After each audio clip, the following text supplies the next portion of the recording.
Assalamualaikum warahmatullahi wabarakatuh. Salam jumpa pemirsa TVRI Sumatera Selatan dimanapun Anda berada. Bagaimana kabar Anda hari ini? Senang rasanya saya Wima Yasir Rustam kembali hadir menjumpai Anda dalam Halo Dokter. Seperti biasa selama lebih kurang 60 menit ke depan kami akan mengajak Anda untuk membahas mengenai tema yang kami angkat sebagai topik kali ini. Hari ini Halo Dokter akan mengangkat tema mengenai merawat anak dengan kanker. Dan saya juga akan mengajak Anda untuk bergabung bersama kami di line telepon 07113 11444 atau Anda juga bisa mengirimkan pesan singkat ke 0823 1198 1790. Hari ini saya akan menyapa narasumber yang sudah bersama saya, yakni kita telah bersama Dr. Dian Puspitasari, SPAK MKes, anggota ID Cabang Palembang. Assalamualaikum dok, apa kabarnya? Baik, alhamdulillahirabbil alamin. Terima kasih. Sehat, ya. Alhamdulillah, terima kasih sudah hadir di studio kami ya dok ya. Hari ini kita akan bahas mengenai merawat anak dengan kanker. Nah pemirsa, seperti biasa kita kalau mendengar penyakit kanker ini biasanya identik dengan lanjut usia, kemudian juga dewasa karena pola hidup dan lain sebagainya. Kemudian juga karena memang regenerasi sel yang mungkin sudah melambat dan lain sebagainya. Tapi ternyata akhir-akhir ini tren kanker pada anak ini cukup meningkat ya dok ya. Sebenarnya ini fenomena ini menjadi pertanyaan juga, apa sih sebenarnya yang terjadi dan bagaimana kasus kanker pada anak ini khususnya di Sumatera Selatan? Silakan. Iya, jadi memang kalau kanker tuh rasanya nggak mungkin gitu ya pada anak-anak ya sebetulnya. Jadi kanker itu sebenarnya bisa terkena pada semua usia gitu, baik dari lahir baru brojol gitu sampai usia yang dewasa ataupun tua. Jadi kalau pada anak nih kenapa nih mulai ada? Nah, mungkin salah satunya sistem kesehatan kita sudah mulai baik ya, jadi sistem rujukan dari puskesmas, kemudian rumah sakit tipe C, kemudian ke rumah sakit yang besar atau tipe A itu sudah berjalan sehingga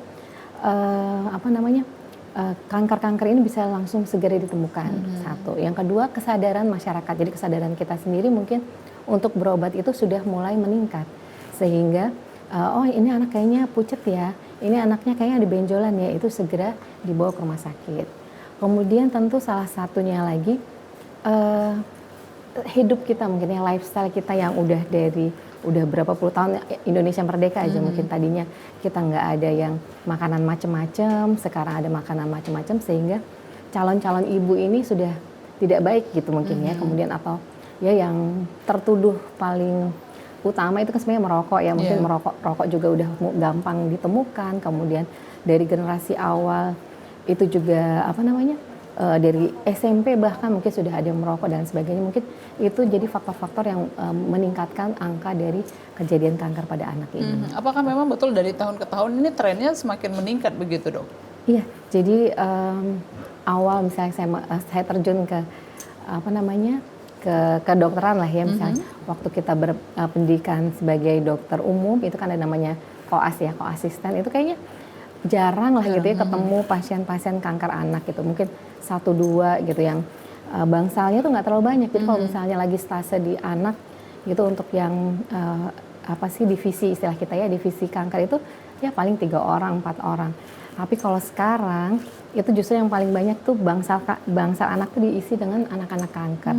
Kalau untuk di rumah sakit yang tipe A gitu. Jadi artinya waktu itu kan saya mungkin tahun 2000-an ya, 2000-an awal gitu masuk ke rumah sakit gitu. Nah, sampai sekarang tuh ya angkanya memang cukup signifikan lah, dari yang cuman paling maksimal 5 tempat tidur sekarang udah sampai 50 gitu tempat tidur untuk menangani anak dengan kanker. Gitu. Aduh, ini sangat mengkhawatirkan sebenarnya ya dok. Betul, ya kita juga bingung ini sebenarnya penyebabnya apa sih begitu ya. Tapi memang sampai sejauh ini masih belum digeneralisasi seperti itu. Apa sih sebenarnya penyebab kanker pada anak? Karena biasanya juga ditemukan sebelumnya di bawah 1 tahun juga. Ya, sudah divonis kanker begitu. Ya. Untuk kanker pada anak ini jenis kanker apa dok yang paling sering dijumpai? Jadi kalau untuk kanker pada anak itu yang paling sering adalah kanker darah. Kanker darah. Atau namanya leukemi yang paling sering kita namanya gitu, leukemi. Tapi untuk kanker sebenarnya banyak, dari leukemi itu kanker darah, kemudian kanker yang padat atau tumor yang padat. Itu apa contohnya? Kanker tulang, kanker mata, kanker getah bening gitu ya. Atau misalnya ada yang kanker dari ginjal gitu. Itu namanya solid tumor. Tapi memang nomor satunya itu adalah kanker darah atau leukemia. Itu sekitar 30 sampai hampir 40% atau 38% dari semua kasus kanker anak itu adalah leukemia gitu. Jadi leukemia ini memang jadi momok katakanlah begitu ya dok ya untuk pasien kanker pada anak. Kalau misalnya melihat bahwa sampai sejauh ini itu kan makanan tuh masih menjadi salah satu yang dikambing hitamkan begitu. Apakah memang benar nih makanan anak-anak ini saat ini sudah terlalu banyak ekstra ultrafoodnya begitu ya dok ya, sehingga mungkin ini yang mempengaruhi banyaknya pasien kanker pada anak yang dijumpai. Apakah memang betul makanan mempengaruhi hal ini dok? Jadi sebetulnya kalau makanan ya, kalau kita hitung-hitung nih antara anak sama dewasa atau pasiennya dengan mamanya deh, itu kan misalnya anaknya datang 1 tahun udah kanker darah, mamanya kan udah 26-30 tahun gitu, ternyata mamanya kok sehat-sehat saja gitu. Jadi artinya sebetulnya makanan tuh untuk masa si anak itu sendiri yang makan gitu ya, maksudnya yang sudah bisa makan tentu yang dia makan sendiri, yang dikonsumsi sendiri, dia konsumsi sendiri sebenarnya sih mungkin tidak terlalu berpengaruh ya.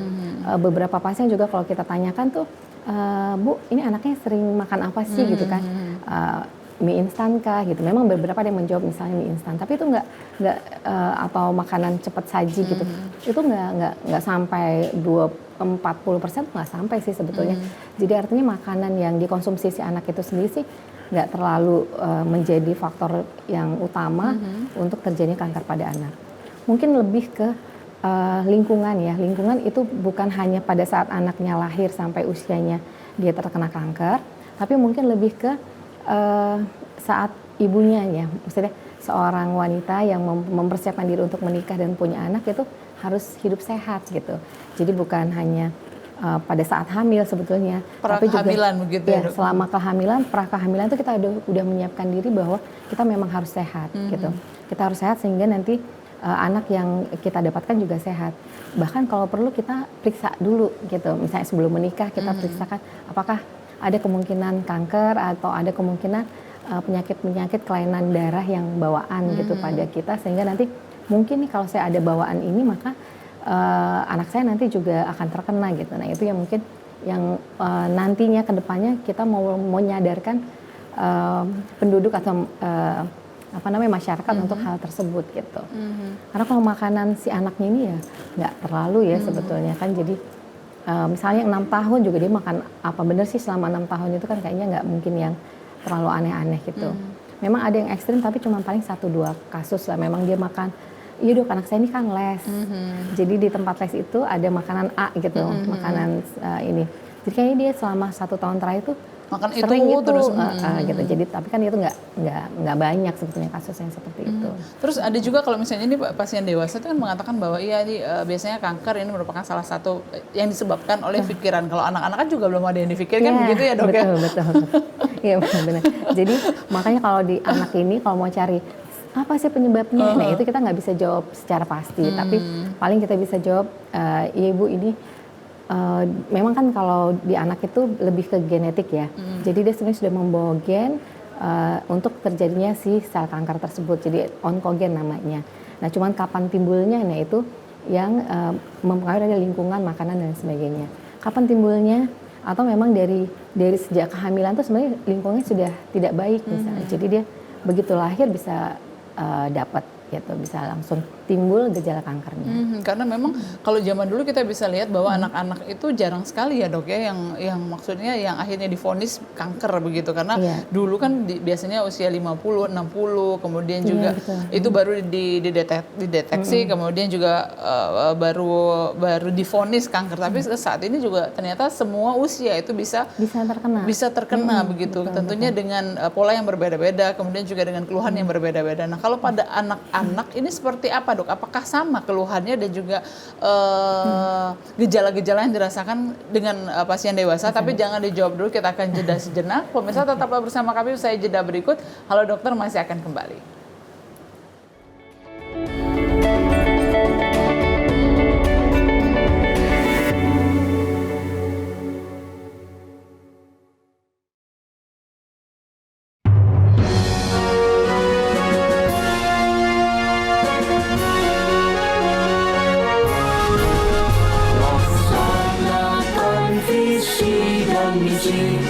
mencerdaskan anak bangsa. Itulah tekad insan TVRI Sumatera Selatan. Berkarya terus berkarya, kami pun pantang menyerah, menjalin persatuan juga kesatuan, berorientasi pelayanan, akuntabel, kompeten, harmonis, loyal, adaptif, kolaboratif, kami kedepankan. TVRI Sumatera Selatan menjalin kebersamaan, bergandengan tangan demi pembangunan.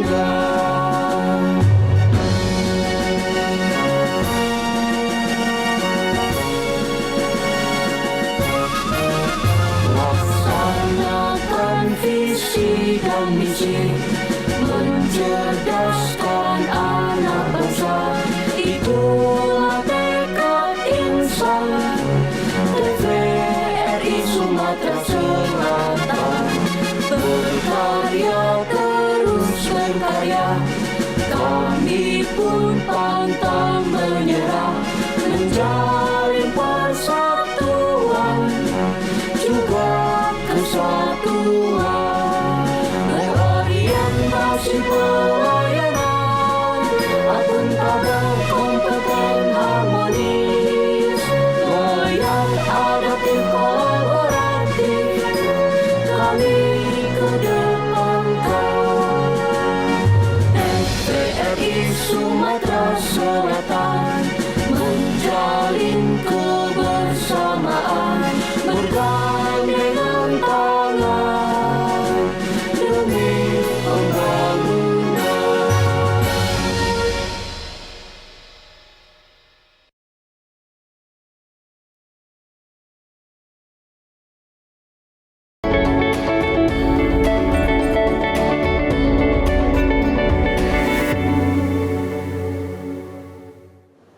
Terima kasih pemirsa Anda masih bersama kami di Halo Dokter. Masih kami akan ajak Anda untuk bergabung bersama kami di line telepon 0711 311 454. Kami masih mengangkat tema mengenai tema kita hari ini, yakni merawat anak dengan kanker. Nah, ini juga sebelum jeda tadi kita sudah sempat menyinggung mengenai bagaimana sih sebenarnya gejala-gejala pada anak pasien kanker ini, apakah sama dengan dewasa atau bagaimana, Dok? Ya. Jadi kalau gejala-gejala pada kanker pada anak itu sebenarnya kalau jenis kankernya sama itu mirip sih sebetulnya. Misalnya kan yang paling banyak kayak kanker darah. Kita contohkan misalnya kanker darah. Maka apa sih gejalanya?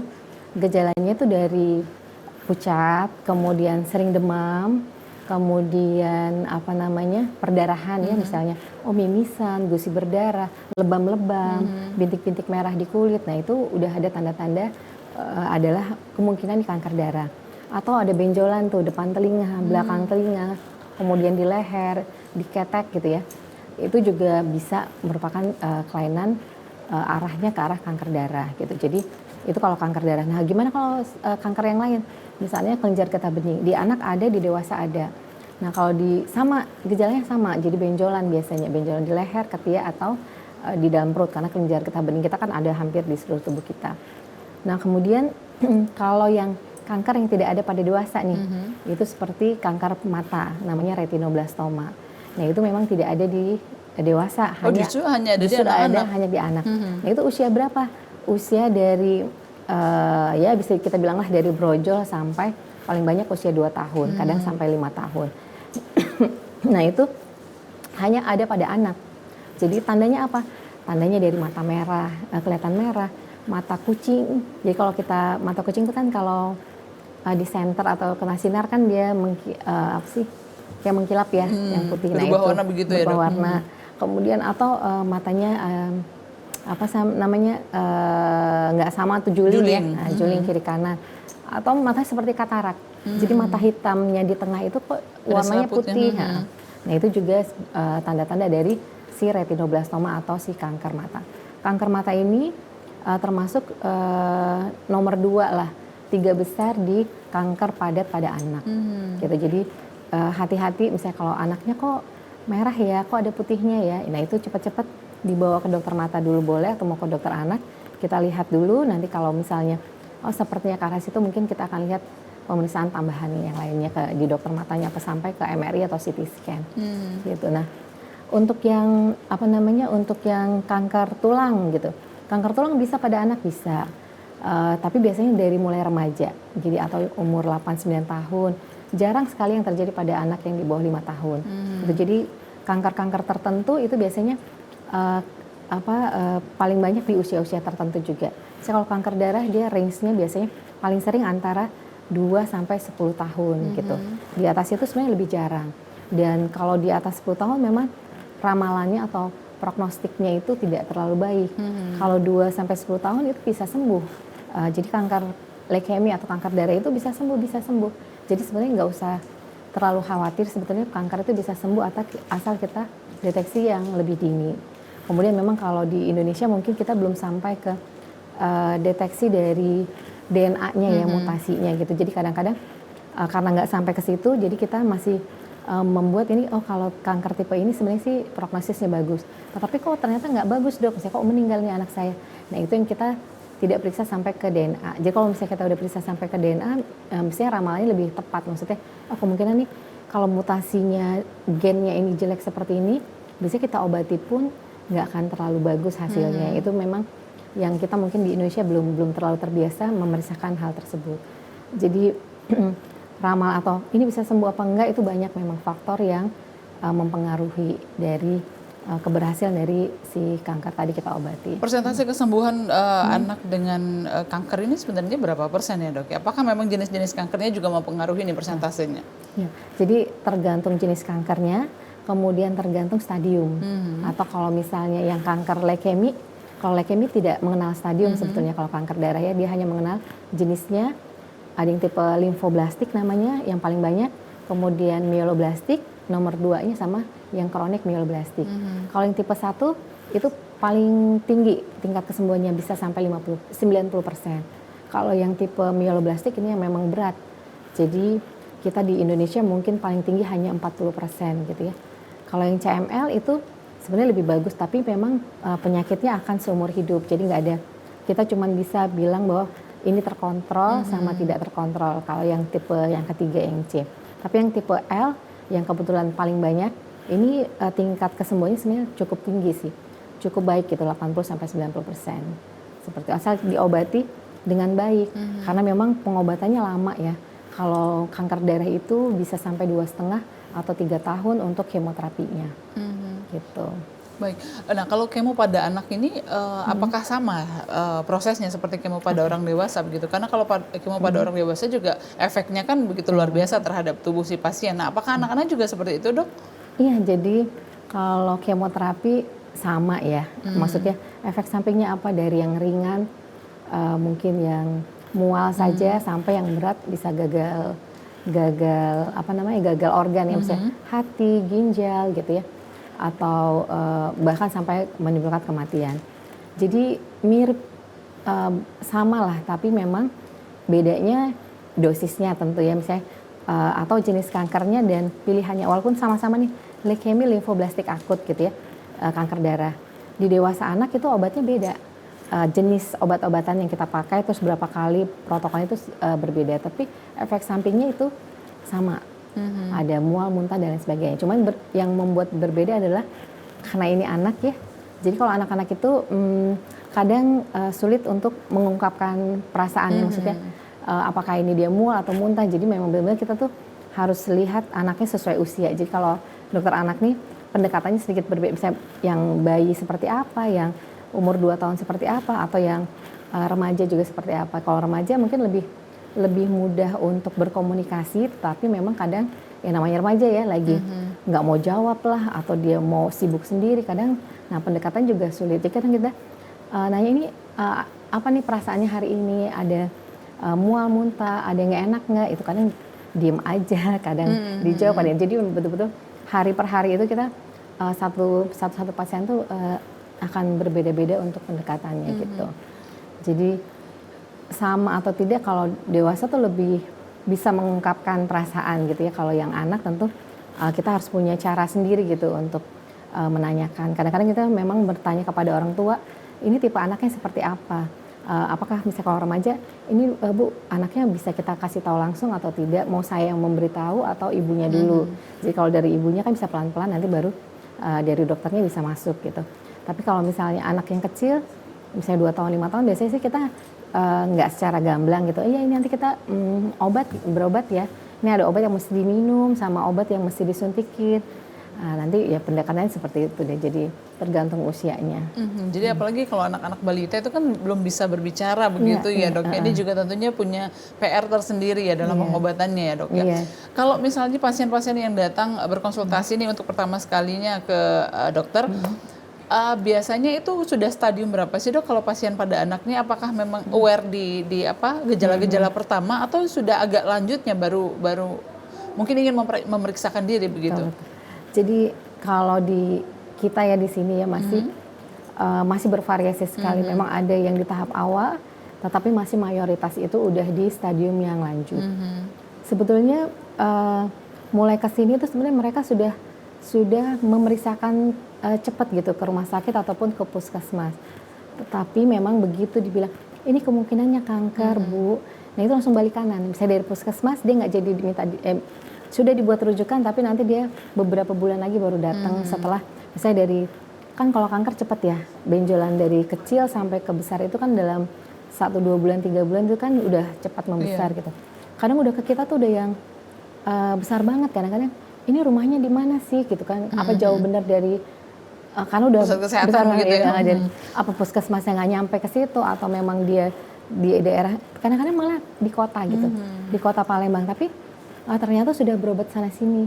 Jadi begitu kanker, ya kalau masyarakat kita masih yang mau mencari orang pintar tadi, alternatif gitu ya. Alternatif, sehingga pada saat ke kita itu stadiumnya sudah nambah gitu, sudah lanjut. Jadi pasti udah 3, 4 gitu.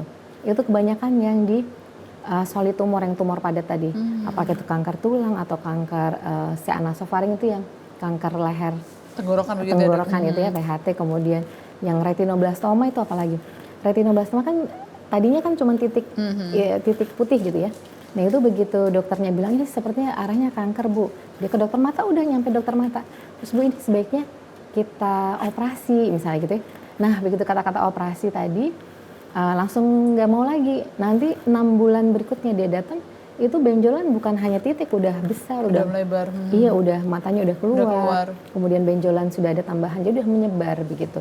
Nah itu yang sangat kita sayangkan sebetulnya. Padahal kalau retinoblastoma di awal itu diangkat di kemo beberapa siklus, itu mudah-mudahan sih bisa sembuh gitu. Ya tapi begitu. Beberapa ada yang memang baik gitu ya, begitu tahu langsung datang dan diikutin mau operasi ataupun lanjut kemo.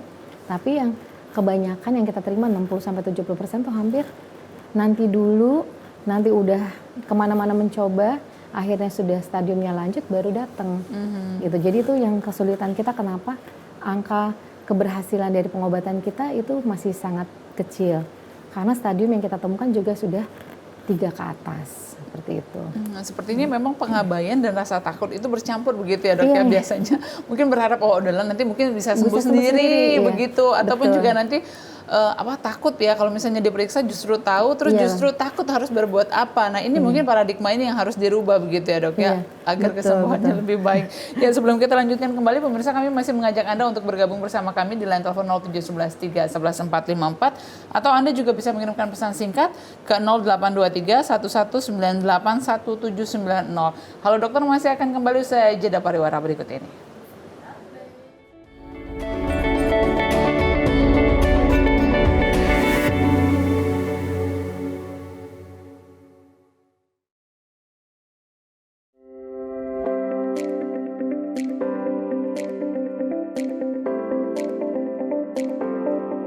Melihat anggur ini sangat prospek. Ternyata anggur itu bisa dibudidayakan di Indonesia, utamanya di dataran tinggi.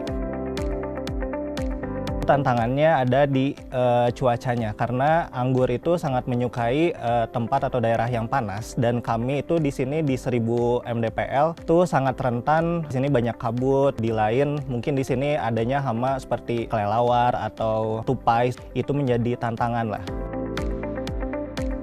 Untuk budidaya anggur sendiri sebenarnya sangat memerlukan keterampilan khusus. Jadi untuk keterampilan itu sendiri seperti percabangan, pupuknya seperti apa, medianya seperti apa yang baik, dan iklimnya seperti apa itu harus dipelajarinya memang tidak sebentar. Dampak positifnya sangat banyak sekali untuk masyarakat sekitar. Ada beberapa pegawai juga warga asli dari Desa Pada Asih. Alhamdulillah dari berbudidaya anggur ini perekonomian keluarga semakin meningkat dan semakin sejahtera. Urban farming dengan menanam anggur itu benar-benar sangat menjanjikan. Tidak perlu lahan yang luas pun anggur ini bisa berbuah. Ayo dukung perekonomian rakyat, petani cerdas, petani sejahtera. Let's get scratching.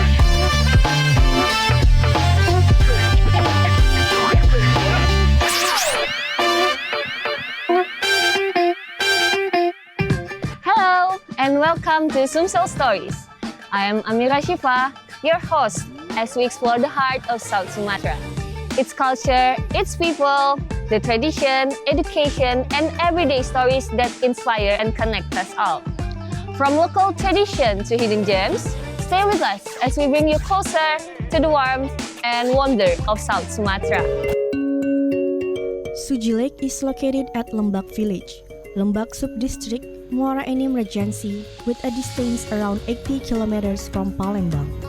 Since their occupation of Palembang's region on 14th of February 1942, Japan soldiers expanded their colonization to Karang Endah, Prabu Muli, and towards Lampung.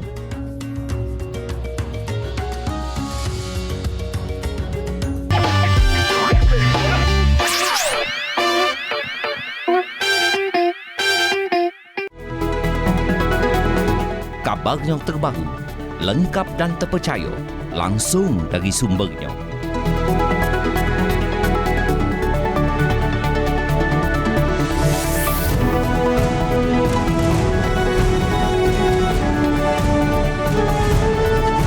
Disaji ke Maki Baso Palembang, ngabar ke cerita hangat terkini, aktual tentang perkembangan dan kejadian penting di tengah masyarakatnya.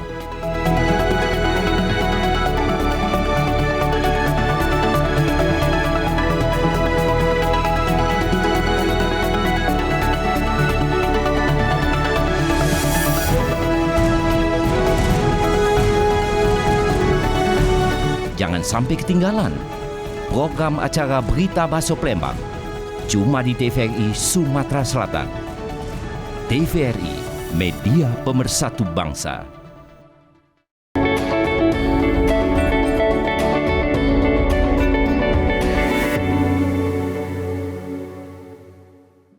Terima kasih pemirsa Anda masih bersama kami dalam Halo Dokter. Masih kami ajak Anda untuk bergabung bersama kami di line telepon 0711 311 454 atau Anda juga bisa mengirimkan pesan singkat ke 0823 1198 1790. Hari ini Halo Dokter sedang membahas tema mengenai merawat anak dengan kanker bersama Dr. Dian Puspitasari, SPAK MKes, anggota ID Cabang Palembang. Baik dok, ini menarik jadi bahwa memang ketika kesadaran si katakanlah orang tua pasien ini semakin dini ketika anaknya ada mungkin keluhan dan juga gejala yang mengarah ke kanker, semakin dini diperiksakan ke dokter itu semakin tinggi kesempatan untuk sehat sembuhnya begitu ya dok ya. Tapi kenyataannya banyak juga yang masih berharap ini sembuh sendiri begitu. Kemudian juga pengobatan alternatif juga menjadi salah satu jalan lain begitu yang banyak menghabiskan waktu juga begitu, tapi ternyata justru menghambat kesembuhan begitu. Baik dok, kalau misalnya ini pasien-pasien kanker yang saat ini mungkin bingung ini mau kemana ya kira-kira ya, atau mulai ingin memperiksakan ini jangan-jangan anak saya ini begini ya, ini kemana kalau misalnya mau ketemu dokter Dian? Oke.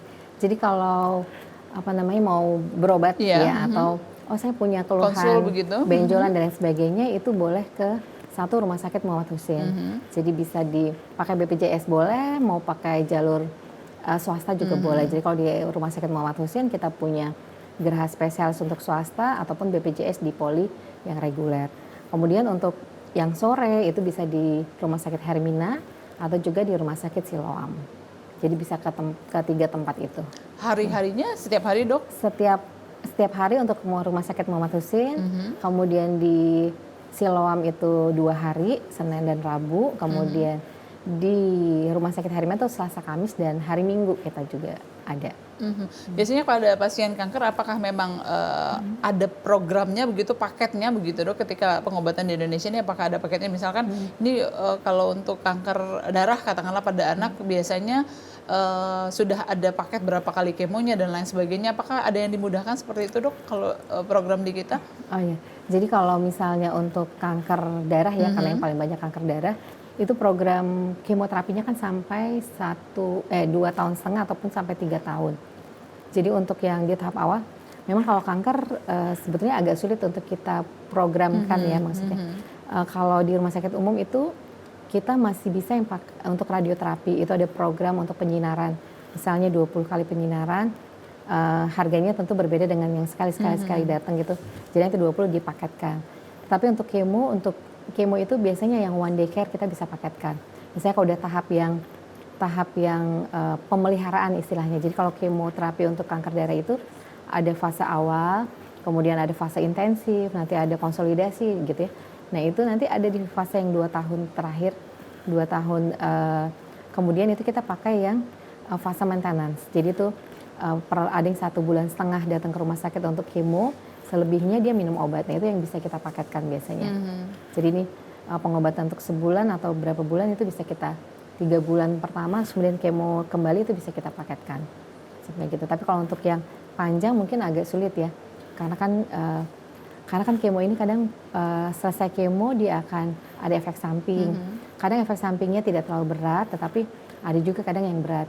Misalnya, kok HB-nya turun, kok jadinya ginjalnya jadi ada menurun fungsinya gitu. Jadi itu yang harus kita perbaiki. Nah itu yang akan terjadi kita buat paket yang seperti ini kita tentu tidak bisa paketkan gitu. Baik dok, kalau misalnya kita melihat ini kan kalau misalnya merawat anak dengan kanker ini membutuhkan waktu yang cukup panjang begitu ya dok ya. Pada saat menjalani kemoterapi, kemudian juga menjalani mungkin ada penyinaran dan lain sebagainya, apakah memang ada protapnya begitu dok yang bisa dilakukan oleh orang tua di rumah yang bisa katakanlah mempercepat ataupun juga memberikan manfaat yang bagus begitu dok untuk si anak ini mengarah ke kesembuhannya? Betul, jadi tetap saja tim yang baik, selain dokter dan tim kesehatannya di rumah sakit, tim di rumah tim rumah ini memang harus lebih kuat sebetulnya karena sehari-hari anak akan ada di rumah gitu ya. Nah yang paling utama tentu kedua orang tuanya atau caregivernya gitu, siapa yang merawatnya anak ini saat di rumah sakit maupun saat di rumah gitu. Satu anak kita sakit kanker itu kayaknya satu rumah jadi sakit. Betul. Ya. Dan pengobatannya nggak 1-2 hari atau 10 hari kayak tipes, antibiotik 7 hari, 10 hari selesai. Kalau ini kan bisa tahunan. Maka itu timnya harus benar-benar dibuat. Maksudnya bukan dibuat tim seperti apa ya, pakai SK solid enggak? Begitu ya dok ya. Tapi memang harus solid misalnya. Oh berarti ini papa tetap harus kerja dong cari uang. Jadi nanti akan datang di hari-hari tertentu atau di jam-jam tertentu. Yang selebihnya mungkin mamanya atau si pengasuh misalnya gitu ya. Nah itu diatur. Nah yang penting adalah si anak orang tua tuh harus tidak terlihat sedih atau harus bisa menerima dan bisa memberi kekuatan kepada anaknya gitu. Jadi jangan sampai orang tuanya sedih, putus asa gitu, itu anaknya akan terimbas. Jadi kita utamanya dulu itu kita menguatkan orang tua. Jadi kalau kami biasanya sudah breaking the bad news, memberitahu bahwa ini kanker dan lain sebagainya, kemo dan lain sebagainya. Nah itu kita proses menguatkan orang tuanya bahwa ya, tentu kita harus selalu memberi harapan bahwa walaupun kanker masih bisa ada kesembuhan seperti itu. Dan ibu bapak harus kuat dulu baru kita bisa memberikan kekuatan juga kepada anak. Jadi kalau ibu dan bapaknya sudah kuat gitu, nanti anaknya enjoy gitu mengikutinya, memberikan penjelasan kepada anaknya enak gitu, kemudian suasana juga enak, jadi si anak secara psikologis dia tenang-tenang saja, dia merasa oh ini cuman ke rumah sakit juga tidak sesuai yang menakutkan, karena kan memang setiap kali mau kemo pasti ada periksa darah dan sebagainya. Jadi kalau kita pengalaman itu anak-anak ini awal-awal biasanya baru masuk ke ruangan aja udah udah nangis bombay gitu ya.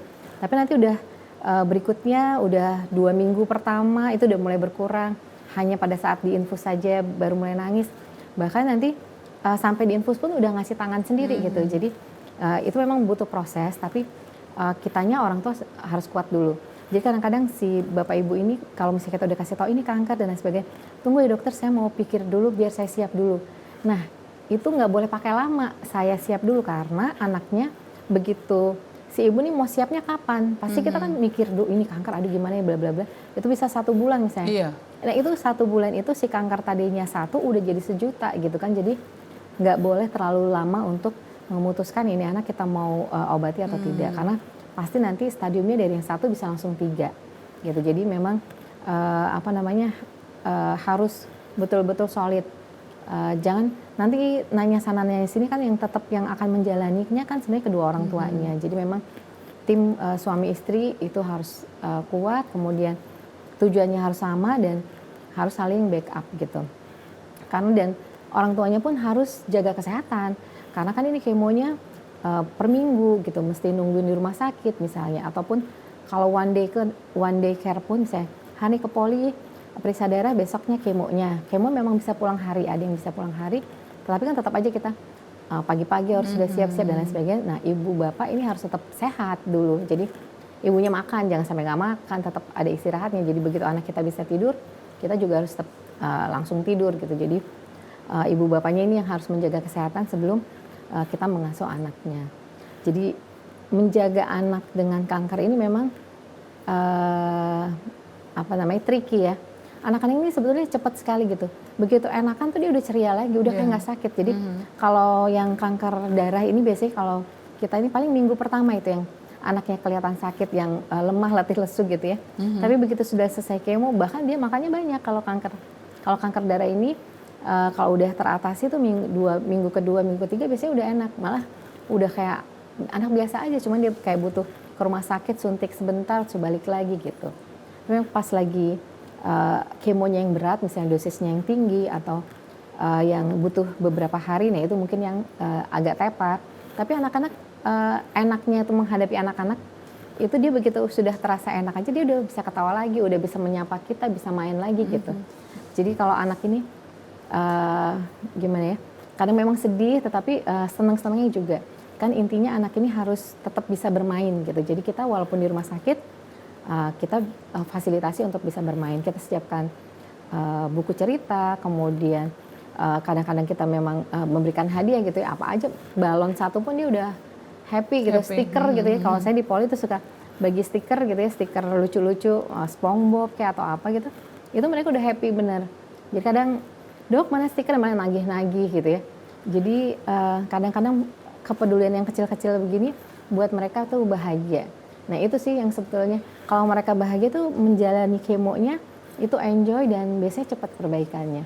Dibanding kalau misalnya selalu mengeluh ya, misalnya ibu, aduh susah banget tuh antriannya panjang bla bla bla. Itu biasanya kalau mamanya atau pengasuhnya sudah begitu tuh anaknya rada seret, karena kan aduh males ya kesana, ntar aja deh, dimundur aja deh gitu. Nah kalau udah mundur dari jadwal, nah tentu yang tadinya bisa sembuh 60% jadi turun lagi gitu. Jadi memang imunitas itu juga bisa dibangun dengan kebahagiaan tadi, betul, ya dok betul, ya. Jadi memang ada ya sebagian orang yang mengatakan bahwa hati yang gembira adalah obat, itu memang betul begitu ya dok ya. Baik, sebelum kita lanjutkan kembali pemirsa, kita akan jeda sejenak. Tetaplah bersama kami usai jeda berikut. Halo Dokter masih akan kembali.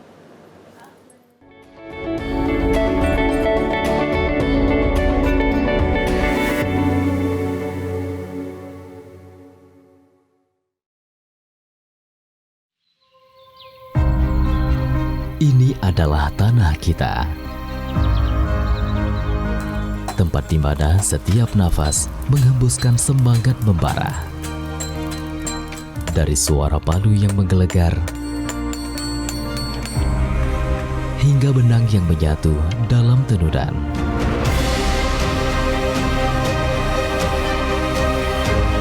Semangat yang tak pernah padam adalah simbol dari harapan.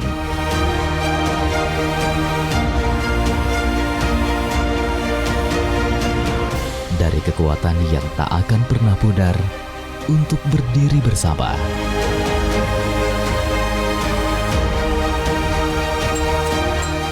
Sebagai satu bangsa yang tak terpisahkan.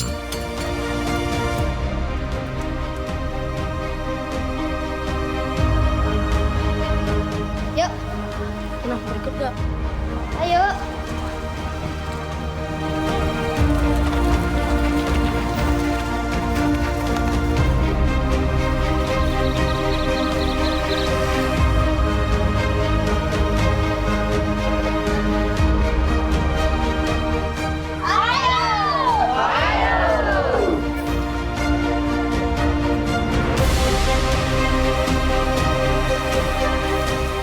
Di bawah langit yang sama, kita bersatu.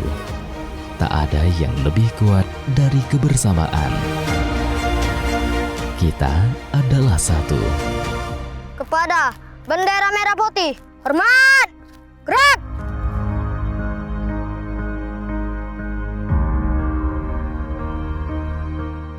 Kita adalah Indonesia. Dalam momentum istimewa Hari Jadi TVRI Sumatera Selatan ke-52 tahun, kami mempersembahkan Sumatera Selatan hari ini, edisi spesial Tokoh Masyarakat Sumatera Selatan. Narkoba tak lagi hanya mengancam orang dewasa, tetapi juga merambah ke kalangan pelajar. Seorang terdakwa terjerat kasus pencurian sepeda motor. Terdakwa saat ini menjadi agenda sidang. 18 personel Polres Lahat mendapat hukuman. 1 personel dinyatakan sudah PTDH. Masyarakat Kabupaten Muara Enim bersama donatur menyalurkan bantuan kemanusiaan. Sejumlah rumah warga yang berada di bantaran sungai di kawasan 7 Ulu Palembang kembali tergenang. Pasca banjir yang melanda 6 kecamatan di Kabupaten Oku Timur, kondisi wilayah terdampak kini berangsur normal. Pemirsa, guna memberikan hak komunikasi warga binaan, Lapas Kelas 2A Lahat memberikan fasilitas berupa warung telekomunikasi. Eksklusif hanya di TVRI Sumatera Selatan.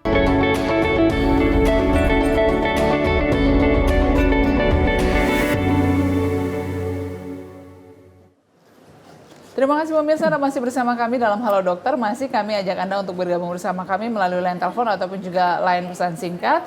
Dan terima kasih juga untuk Anda yang sudah mengirimkan pesan singkat ini ke 0822 8723 sekian-sekian.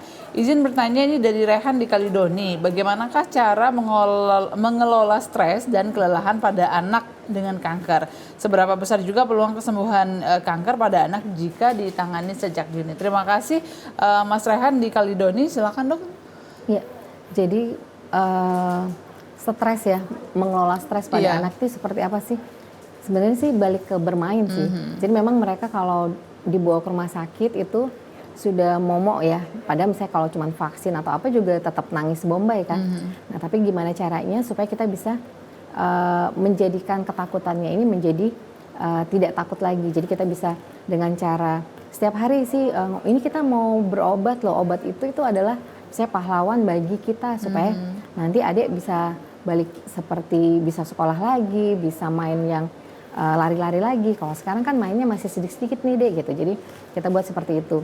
Dan dari tim dokter dan rumah sakitnya pun kita kan sudah memisahkan ya anak dan dewasa. Itu biasanya di tempat bagian anak itu juga biasanya udah berbeda auranya, maksudnya udah ada tempat bermainnya, kemudian kamarnya juga ada hiasan-hiasan yang menggambarkan anak-anak. Jadi kita membuat bagaimana caranya anak ini supaya lebih merasa ini bukan rumah sakit atau ini bukan tempat yang harus ditakuti gitu. Jadi itu yang biasanya kita kerjakan.